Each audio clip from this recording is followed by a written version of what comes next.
वृंदावन में एक गरीब ब्राह्मण रहता था। वह बांके बिहारी से असीम प्यार करता था।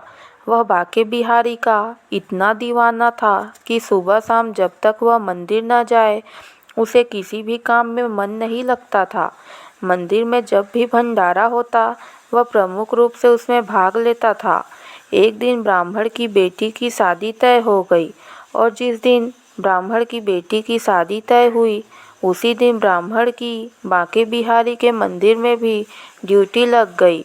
ब्राह्मण परेशान हो गया कि वह करे तो क्या करे। बेटी की शादी भी जरूरी है और बांके बिहारी की आज्ञा भी ठुकरा नहीं सकता था।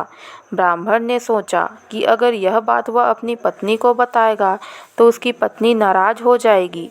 वह कहेगी कि कोई क्या अपनी बेटी की शादी भी छोड़ता है। एक दिन अगर तुम भंडारे में नहीं जाओगे तो भंडारा रुक नहीं जाएगा, कोई और संभाल लेगा, लेकिन बेटी की शादी दोबारा तो नहीं होगी। ब्राह्मण परेशान हो गया था। वह जानता था कि कुछ भी हो जाएगा, लेकिन उसकी पत्नी उसे भंडारे में जाने नहीं देगी। लेकिन उसका मन मान नहीं रहा था। वह अपने बांके बिहारी से नज़र नहीं चुरा सकता था। बेटी की शादी के दिन ब्राह्मण अपने घर पर बिना बताए चुपचाप समय से पहले ही मंदिर पहुंच चुका था।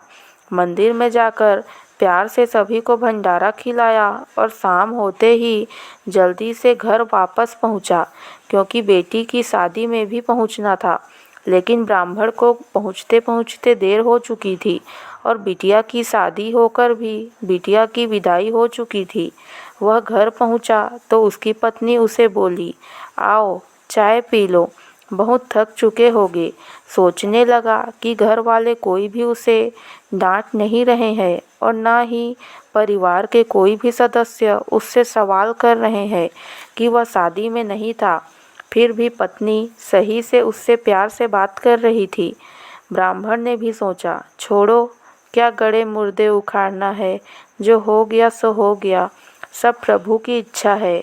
पत्नी अगर प्यार से बात कर रही है, इससे अच्छी बात क्या होगी। कुछ दिनों के बाद बिटिया की शादी में जो फोटोग्राफी हुई, फोटोग्राफर शादी का एल्बम घर पर दे गया। ब्राह्मण ने सोचा कि बिटिया की शादी में तो शरीक नहीं हो पाया, चलो एल्बम ही देख लेता हूँ कि बिटिया की शादी कैसे हुई थी। मगर क्या वह तो यह देख रहा है, इस शादी में हर जगह उसकी भी तस्वीर है। ब्राह्मण फूट फूट कर रोने लगा और बांके बिहारी को मन ही मन याद करने लगा और कहने लगा, प्रभु तेरी यह कैसी कृपा है।